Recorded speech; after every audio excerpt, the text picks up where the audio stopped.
এখন শুরু করছি আমি পদ্মজা পর্ব ৬৮। উপন্যাস আমি পদ্মজা। লেখক ইলমা বেহরোজ। কণ্ঠস্বরে আনিকা কবির। ভিডিও সম্পাদনা রোহন মণ্ডল। পদ্মজার শরীর ঘামে ভিজে একাকার। প্রচণ্ড গরম লাগছে। সকালে খুব ঠান্ডা ছিল। সোয়েটার পরার পরও তার শরীর কাঁপছিল। তাই আমির পদ্মজার গায়ে শাল পেঁচিয়ে দিয়েছিল। তারপর তো আমির বেরিয়েই গেল। এখন পদ্মজা গরমে ঘামছে। সময়টা দুপুরবেলা। সূর্য আজ অনেক তেজ নিয়ে আকাশে উঠেছে। পদ্মজার হাঁসফাঁস লাগছে। গরমে মাথা ব্যথা হয়ে গেছে। বসে থাকতে থাকতে কোমর যেন অবশ হয়ে গেছে। আশেপাশে কোনো সাড়া শব্দ নেই। ভোরের দিকে মেয়েদের চিৎকার কানে এসেছিল। পদ্মজার কিছু করার ছিল না। সে দাঁতে দাঁত চেপে সহ্য করেছে। খট করে দরজা খুলে যায়। পদ্মজার চোখ তুলে তাকালো। আমির এসেছে। পরনে ফুল হাতা সাদা গেঞ্জি। পদ্মজা চোখের দৃষ্টি সরিয়ে নিল। আমির পদ্মজার হাত পায়ের বাঁধন খুলে দিল। তারপর শাল সরাতে চাইলে পদ্মজা বাধা দিয়ে বলল, আমি পারবো। আমির সরে দাঁড়ালো। পদ্মজা গা থেকে শাল বিছানায় রেখে সোয়েটার খুলল। তারপর কাটকাট গলায় বলল, দয়া করে আমাকে আর বাঁধবেন না। নিজের পায়ে নিজে কুড়াল মারার স্বভাব আমার নেই। বসে থাকতে থাকতে আমার কোমরের হাড় ক্ষয় হয়ে যাচ্ছে। ২-৩ দিন বসে থাকলে হাড় ক্ষয় হয় না। পদ্মজা হতাশ হয়ে বলল, আমার যন্ত্রণা হয়, ঝিমঝিম করে পা।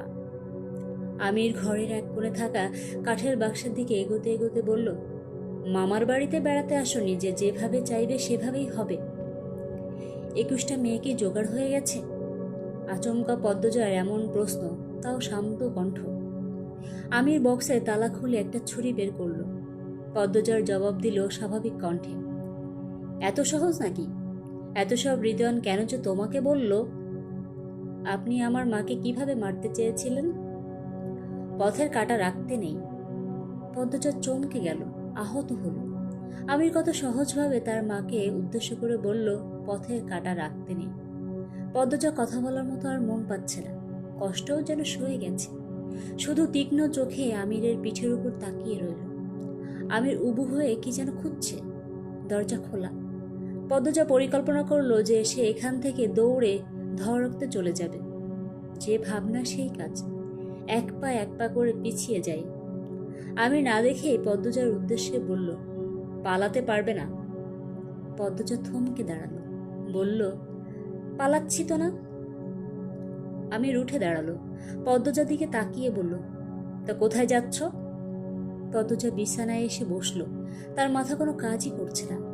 এখানে কোনো পথই নেই। সব পথ যেন বন্ধ করা।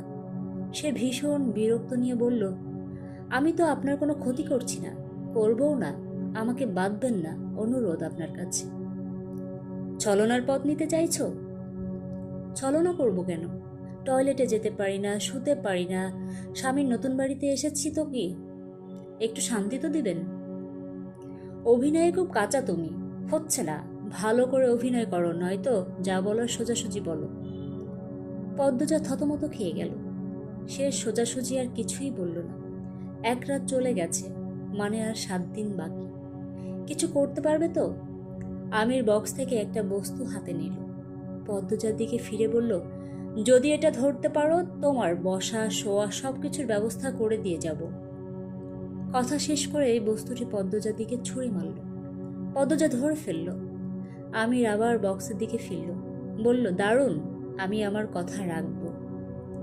পদ্মজা বস্তুটির এক মাথা ধরে টান দিতেই একটা ছুরি বেরিয়ে আসে। সে অবাক হয়ে আমিরের দিকে তাকাল।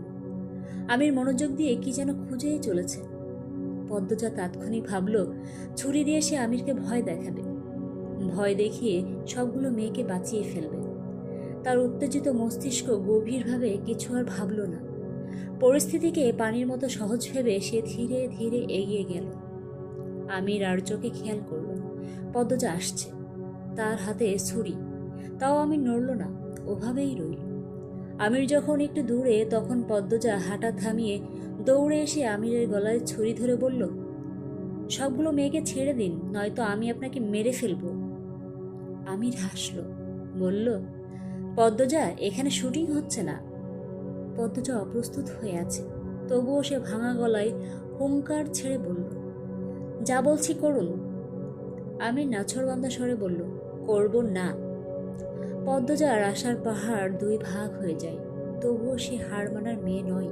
বলল, আমাকে সহজ ভাববেন না, আমি কিন্তু স্বামী বলে ছেড়ে দেব না। এত লম্বা হয়ে লাভ কি হলো? স্বামীর গলায় ছুরি ধরতে পায়ের আঙুলের উপর ভর দিতে হচ্ছে তোমার। এবার পায়ের পাতা মাটিতে ফেলো, নয়তো আঙুল ভেঙে যাবে। পদ্মজার দাঁতে দাঁত কিরমির করে বলল, গতকাল থেকে আপনি আমার সাথে মশকরা করে যাচ্ছেন। আমির চমৎকার কৌশলে তার জায়গায় পদ্মজাকে নিয়ে আসে, আর পদ্মজার জায়গায় সে চলে আসে, শুধু ছুরিটা আলাদা। আমির বলল, তোমার হাতের ছুরি দিয়ে সুতাও কাটা যাবে না, ভোঁতা ছুরি। খেয়াল না করে আমাকে আক্রমণ করতে চলে এসেছ। মশকরা আমি করছি নাকি তুমি? বাচ্চাদের মতো আচরণ করছো। বুদ্ধি কি হাঁটুতে চলে এসেছে? গতকালের শফিকের মৃত্যুটা তোমাকে তোমার জায়গা থেকে নড়বড়ে করে দিল, সেখানে আমার সাথে যুদ্ধ ঘোষণা করছো? বোকা মেয়ে।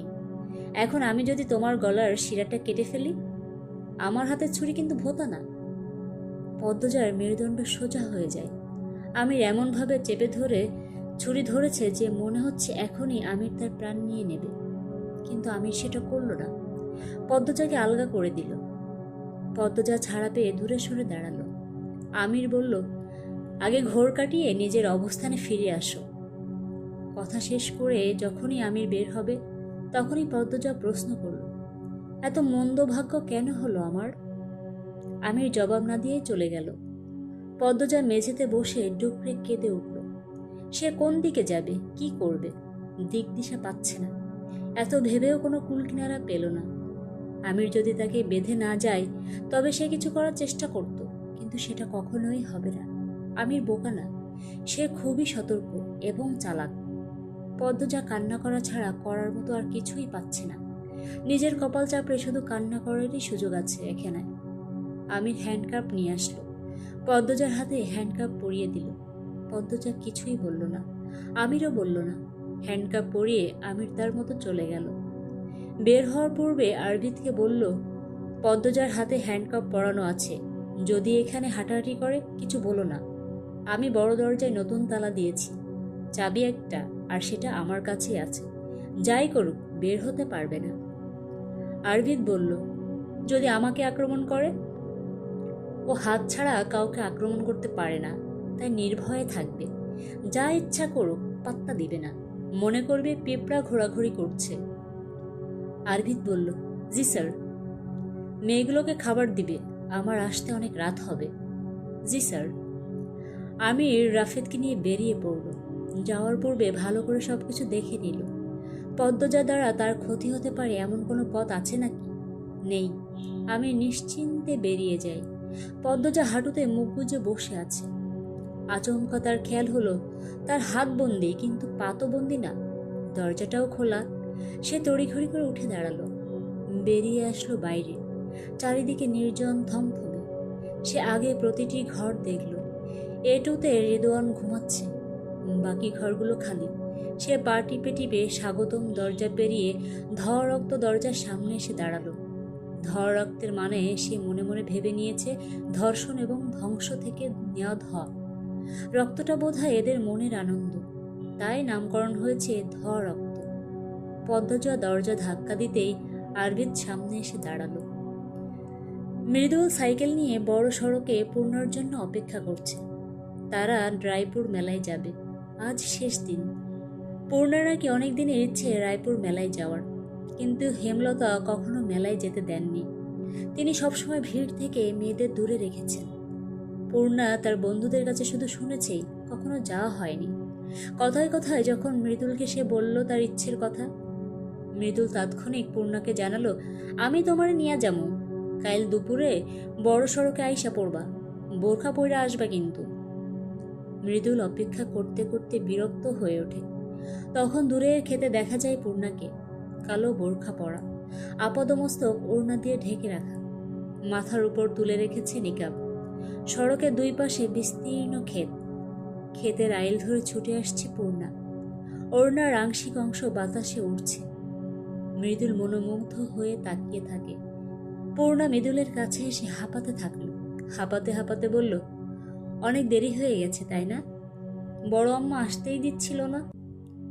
মৃদুল পূর্ণার পাতলা ত্বকের মুখশ্রীতে দৃষ্টি নিবদ্ধ রেখে বলল, কি বই লাইছো? কিছুই না, বলেছিলাম সুরুৎ চাচার বাড়িতে যাব।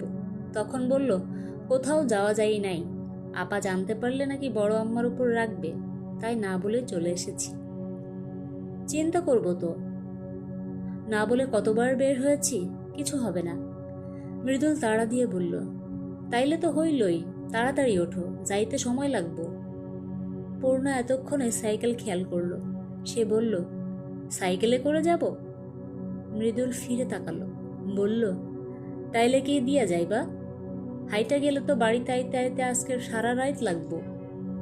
মৃদুলের পেছনে থাকা খালি জায়গাটার দিকে পূর্ণা তাকালো।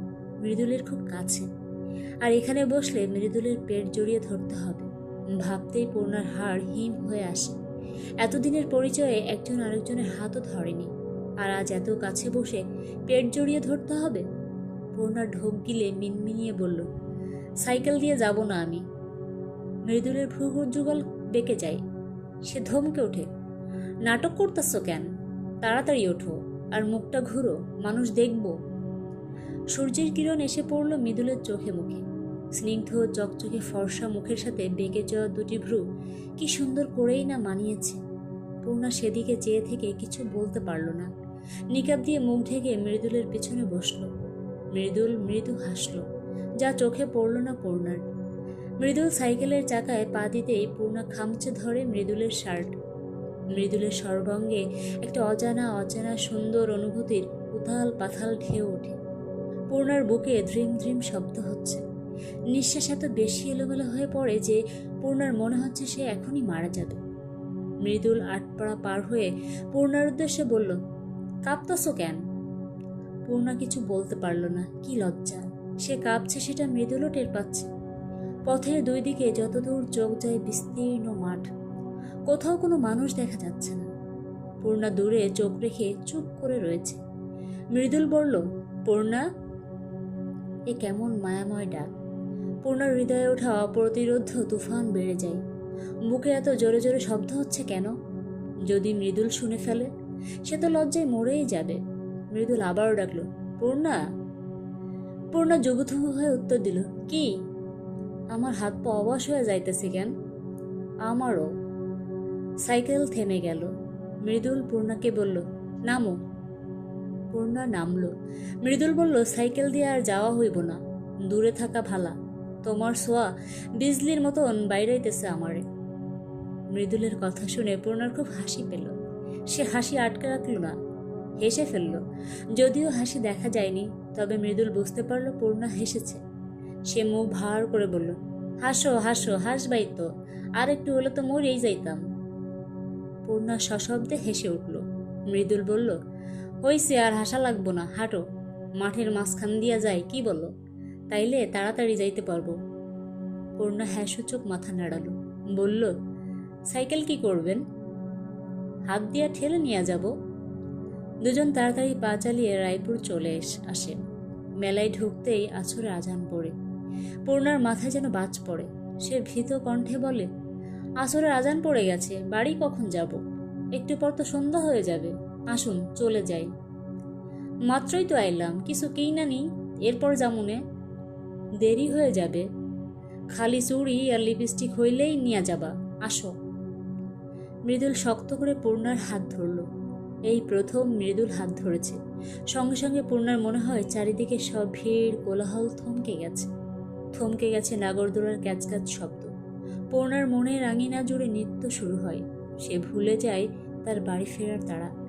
মৃদুল যেদিকে নিয়ে যায় সেদিকেই ছুটে যায়। চারিদিকে কত শব্দ, কত মানুষ, রং বেরঙের কত শাড়ি, গহনা, চুড়ি। কিছুই পূর্ণার চোখে পড়ছে না। শুধু অনুভব করছে একটা পুরুষালী শক্ত হাত তার হাত শক্ত করে ধরে রেখেছে। মনে মনে এই মানুষটাকে সে ভালোবাসে। রঙিন রঙিন স্বপ্ন দেখে। এই সমাজ বিয়ের বাজারে সাদা কালোর ভেদাভেদ করবে জেনেও সে ভালোবাসে। গায়ের রং মেনে কি আর ভালোবাসা হয়? মৃদুল একটা চুড়ির দোকানের সামনে গিয়ে দাঁড়ালো। 8 ডজন চুড়ি কিনল। পূর্ণা মানা করেছে, মৃদুল শোনেনি। চুড়ি কেনার পর মৃদুল বলল, অন্য কিছু দেখো, নূপুর নিবা না? পূর্ণা মাথা নাড়ালো। সে নূপুর নিবে, সে একটা একটা করে নুপুর দেখা শুরু করলো। মৃদুল 1 ডজন সুতার চুড়ি হাতে নিল। চুড়িগুলো নিজের চোখের সামনে ধরল। চুড়ির গোল ফাঁকা অংশে পূর্ণার মুখটা ভেসে ওঠে। নিকাব মাথার উপর তুলে রাখা, চিকন নাকে নাকফুলটা জলজল করছে। পূর্ণা একজোড়া নুপুর হাতে নিয়ে মৃদুলের দিকে তাকালো। মৃদুল দ্রুত চুড়ি সরিয়ে নিল, অন্যদিকে তাকালো। পূর্ণার ঠোঁটে হাসি ফুটে ওঠে। কথা ছিল শুধু চুড়ি লিপস্টিক কিনে চলে যাবে, অথচ মৃদুল পারলে পূর্ণার জন্য পুরো মেলাটাই কিনে ফেলে। পূর্ণা মৃদুলের পাগলামি দেখে অবাকের চরম পর্যায়ে চলে যায়। এত কিছু নিচ্ছে, সব জিনিস রাখার জন্য বড় ব্যাগও কিনেছে। পূর্ণা মৃদুলকে চাপা স্বরে প্রশ্ন করল, এত কিছু কেন নিচ্ছেন? মৃদুল বলল, জীবনে প্রথম আম্মার জন্য শাড়ি আর জুতা কিনেছিলাম, আজ যখন আবার সুযোগ পাইছি মেয়ে মানুষের জন্য কেনাকাটা করার, কিনতে দাও না। সন্ধ্যার আজান কানে আসতেই পূর্ণার গলা শুকিয়ে যায়। সে খপ করে মৃদুলের হাতের বাহু খামচে ধরে, কাঁদো কাঁদো স্বরে বলল, আমার আর কিছু লাগবে না, জীবনে আর মেলায়ও আসবো না, বাড়ি নিয়ে চলুন। কাঁদতাছো কেন? আইসো, আর কিছু কিনবা না? বাজারে যাই, এরপরে বাড়ির যা মনে। মেলায় প্রবেশ করার পূর্বে রায়পুরের বাজারে এক দোকানে মৃদুল তার সাইকেলটা রেখে এসেছে, যাওয়ার সময় নিয়ে যাবে। দোকানদার মজিদ হাওলাদারের নাম শুনে মৃদুলকে বাসায় যেতে বলেছিল। মৃদুল বলেছে আরেকদিন যাবে। তারা মেলা থেকে বের হতে প্রস্তুত হয়, তখন একজন লোক মৃদুলের পিঠ চাপড়ে বলল, আরে মৃদুল না? মৃদুল পরিচিত কারো কণ্ঠ পেয়ে উৎসুক হয়ে ফিরে তাকালো। লোকটিকে দেখে চিনতে পারল। বলল, আরে গফুর ভাই, কেমন আছেন? এই তো ভালোই আছি। রায়পুরে কি মেলায় আইছেন? ছোট বোনটার জামাইয়ের বাড়ি এইখানে। তোমার সাথে কেলা এটা বউ নাকি? বিয়া করলা কবে? পূর্ণা আড়ষ্ট হয়ে চোখ নামিয়ে নিল। মৃদুল আর চোখে পূর্ণাকে দেখল, তারপর বলল, জি ভাই, বউ মাসখানেক হইল। তখনই পূর্ণা মৃদুলের পিঠে চিমটি কাটল। মৃদুল আউ করে উঠল। গফুর উৎসুক হয়ে তাকিয়ে আছে, তাই সে জোরপূর্বক হেসে বলল, আজকে অনেক শীত, শীতে চিমটি মারে। আইসা ভাই, আজ আসি। রায়পুর কার বাড়িতে আইসো কইলা না তো? অলন্দপুরে আইসি, ফুপুর বাড়িতে। এখন যাই ভাই। মজিদ হাওলাদার তোমার ফুপুর ভাসুর না? জি। মানুষটারে দেখার অনেক ইচ্ছা ছিল, অনেক ভালা কথা শুনি। মৃদুলের ধৈর্যের বাঁধ ভেঙে যাচ্ছে। সে দাঁতে দাঁত চেপে ঠোঁটে হাসি ফুটিয়ে বলল, চইলা আয়েন বাড়িতে, আমি তো আসি, আমারে এখন যাইতে দেন। যাও মিয়া। মেলার বাইরে এসে পূর্ণা বলল, বউ বললেন কেন? মৃদুল বলল, তো কি কইতাম, গ্রামে তোমারে আমারে মানুষ একলগে কথা কইতে দেখে, হাঁটতে দেখে, এতেই নিন্দা করে। এখন যদি কেউ জানে সন্ধ্যাবেলা আমার সাথে এত দূরে মেলায় আইসো, কি হইব জানো? এই জন্য বউ বলেছেন? পূর্ণার কণ্ঠে অভিমান টের পাওয়া গেল। মৃদুল মুচকি হাসল, বলল, আর কি জন্য বলবো? পূর্ণা কিছু বলল না। শীতে তার হাত পা অবশ হয়ে আসছে। এখানে অনেক বাতাস। হাঁটতে হাঁটতে মৃদুল বলল, ভয় হইতেছে না? পূর্ণা অবাক হয়ে জানতে চাইল, কিসের ভয়? পরপুরুষের সাথে রাতের বেলা এত দূরে আইসো, যদি কিছু হইয়া যায়। মৃদুলের কথা শুনে সত্যি সত্যি ভয় পেয়ে যায় পূর্ণা। সন্ধিহান দৃষ্টি নিয়ে তাকিয়ে থাকে মৃদুলের দিকে। মৃদুল পূর্ণার তাকানো দেখে হেসে উঠল। পূর্ণা ভেবাচাকা খেয়ে গেল। আমতা আমতা করে বলল, হা হা হাসছেন কেন? তোমার ভয় পাওয়া দেখা। মৃদুল হো হো করে হাসতে থাকলো। পূর্ণার খুব রাগ হয়। সে মৃদুলকে ফেলে সামনে হাঁটতে থাকে। মৃদুল পেছনে ডাকে, আরে খাড়াও, যাও কই? বাজারে অনেক ভিড়, চিৎকার চেঁচামেচি, মারামারি লেগেছে বোধহয়। মৃদুল পূর্ণার রায়পুরের ছোট বাজারের ঘাটের সামনে দাঁড়িয়ে আছে। এত ভেজাল দেখে মৃদুল পূর্ণাকে বলল, তুমি এইখানে খাড়াও, এদিকে কেউ নাই, আমি যাইতেছি আর আইতেছি। পূর্ণা চারপাশ দেখল। ঘাটে অনেক নৌকা ট্রলার বাঁধা, কেউ নেই, সবাই বোধহয় বাজারে। মানুষ ঝগড়া করতে আর সময় পেল না। মৃদুল চলে গেল। পূর্ণা কাচুমাচু হয়ে দাঁড়িয়ে রইল। দূর থেকে ইঞ্জিনের শব্দ আসছে। কোনো ট্রলার এদিকেই আসছে। গা হিম করা ঠান্ডা। পূর্ণা ব্যাগ থেকে নতুন কেনা শাল বের করে গায়ে জড়িয়ে নিল। এবার ঠান্ডা কম লাগছে। ট্রলারের ছাদে বসে আমির সিগারেট ফুটছে, তার এক পা ঝুলছে। শীতের তীব্রতায় আমিরের রক্ত চলাচল বন্ধ হওয়ার উপক্রম, তবুও উঠে গিয়ে শীতবস্ত্র ব্যবহার করছে না, সহ্য করছে। নদীর জলে চেয়ে থেকে কিছু ভাবছে। তার মাথায় প্রচণ্ড ব্যথা। 3-4 দিন ধরে সারাক্ষণ কপালের রগগুলো দপদপ করছে। সারাদিন দৌড়াদৌড়ি করেছে। খুব ঝুঁকি নিয়ে এবার তারা মেয়ে শিকার করছে। কখন কোন ভুল হয়ে যায় কে জানে। সারাক্ষণ একটা আতঙ্ক কাজ করে। আমির যে ট্রলারে বসে আছে সেই ট্রলারটির ঘাটে বাঁধা। তাদের আরও 4টা ট্রলারও পাশে আছে। আমিরের ডান পাশে একটা ছোট ইঞ্জিনের নৌকা এসে থামল। নৌকায় রয়েছে মজিদ, খলিল, সাথে আরও 2জন লোক। তাদেরকে দেখে আমির দ্রুত সিগারেট ফেলে দিল। ছাদ থেকে নামল। মজিদকে ভক্তির সাথে সালাম দিল। মজিদ গম্ভীর স্বরে সালামের উত্তর দিয়ে বললেন, এইখানে কি করছো? আমির বাধ্য ছেলের মতো বলল, মেলায় এসেছি, আম্মা পাঠিয়েছেন। তাড়াতাড়ি ফিরো। জি আব্বা। মজিদের সাথে থাকা 2জন লোক মজিদের সাথে বুকে বুক মিলিয়ে বলল, তাইলে এখন আসি ভাই। মজিদ বললেন, জি আসুন, শুক্রবার কিন্তু আসবেন। আরে আসবো আসবো, আপনি দাওয়াত করবেন আর আমরা আসতাম না? মজিদ হেসে বললেন, সাবধানে যাবেন। লোক দুটি চলে যেতে আমির ছাদে উঠে বসে আরেকটা সিগারেট ধরালো। তীক্ষ্ণ চোখে মজিদের দিকে তাকিয়ে বলল, সব চাপ কি আমার উপরেই? অন্যদের নাকে সর্ষে তেল দিয়ে আরাম করা হচ্ছে। মজিদ বললেন, আরে আব্বা আমার, আমরাও তো আসি। খলিল বাঁকা স্বরে বললেন, সারা বছর তো আমরাই এখানে দৌড়াই, এই কয়দিনে তোর। খলিল পুরো কথা শেষ করতে পারলেন না। আমির বাধা দিয়ে খুব বিরক্তি নিয়ে বলল, তুই চুপ থাক। তোর ছেড়ারে বলবি কাল বিছানা ছাড়তে, নয়তো ওর ইঞ্জিনে এমন আঘাত করব, সামনে না বিয়ে করাতে যাচ্ছ, সেই বিয়ে কিন্তু ভেস্তে যাবে। আহ আমির, চাচাকে তুই তুকারি করতে নিষেধ করেছি না অনেকবার? মানুষ শুনলে কি বলবে? মানুষের জন্যই তো ওরে চাচা ডাকি, আর তোমার জন্যই ও বেঁচে আছে, নয়তো ওর দেহ এতদিনে পচে মাটির সাথে মিশে যেত। খলিলের মুখটা অপমানে থমথমে হয়ে যায়। প্রতিদিন আমিরের অপমান, দুর্ব্যবহার সহ্য করতে হচ্ছে। বিন্দুমাত্র সম্মান করে না। খলিল মজিদের পাশ থেকে দূরে গিয়ে বসেন। মজিদ মুখ দিয়ে চকারান্ত শব্দ করে বলেন, কেন যে তোরা নিজেদের মধ্যে ভেজাল করিস? এতে তো আমাদের দলই দুর্বল হয়ে যাবে। আমি নির্বিকার কণ্ঠে বলল, কাউকে লাগবে না, আমি একাই যথেষ্ট। বললেই তো হবে না, একা চলা যায় না। আরে যাও তো। আমিরের মেজাজ তুঙ্গে। মজিদ সময় নিয়ে বললেন, এত রেগে আছিস কেন? আমির চোখ বড় বড় করে তাকালো। তার চোখ দুটি লাল, ভয়ঙ্কর রেগে আছে সে। মজিদ আর কথা বাড়ালেন না। নৌকা ছেড়ে দেওয়া হয়। চোখের পলকে দূরে হারিয়ে যায় নৌকাটি। ট্রলারের ভেতর থেকে মন্তু বেরিয়ে আসে। আমিরকে বলে, ভাই, সেরিডারে সামলানি যাইতেছে না। যেভাবে সামলানো যায় সেভাবে সামলা। চুলের মুঠি ধরে মা বাপ তুলে গালি দিবি। মেয়েরা ছেলেদের মুখে নোংরা গালাগাল শুনলে দুর্বল হয়ে যায়, ভয় পায়। এই কথাটা কতবার বলবো? মন্তু ভেতরে চলে যায়। আমির সিগারেটের ধোঁয়া শূন্যে উড়িয়ে ঘাটের উপরের ভিটায় তাকালো। একটা বোরখা পরা মেয়ে অনেকক্ষণ ধরে দাঁড়িয়ে আছে। তার প্রখর দৃষ্টি মেয়েটিকে নিশানা করে। রাফেদ বাজার থেকে রং চা নিয়ে আসে। আমির রাফেদকে বলল, ঘাটের মুখে মানুষ আছে? না স্যার, বাজারে এক দোকানদার আরেক দোকানদারের মাথা ফাটিয়ে দিয়ে রক্তারক্তি অবস্থা, সবাই ওইখানে আছে। আমির চারপাশে চোখ বুলিয়ে নিল। কেউ নেই। রাফেদকে বলল, ওই যে মেয়েটিকে দেখছো না, নিয়ে আসো ওকে। রাফেদ ভেবাচাকা খেয়ে গেল। এত ঝুঁকি নিয়ে খোলা জায়গায় শিকার? সে ঢোক গিলে বলল, কি বলেন স্যার, এভাবে?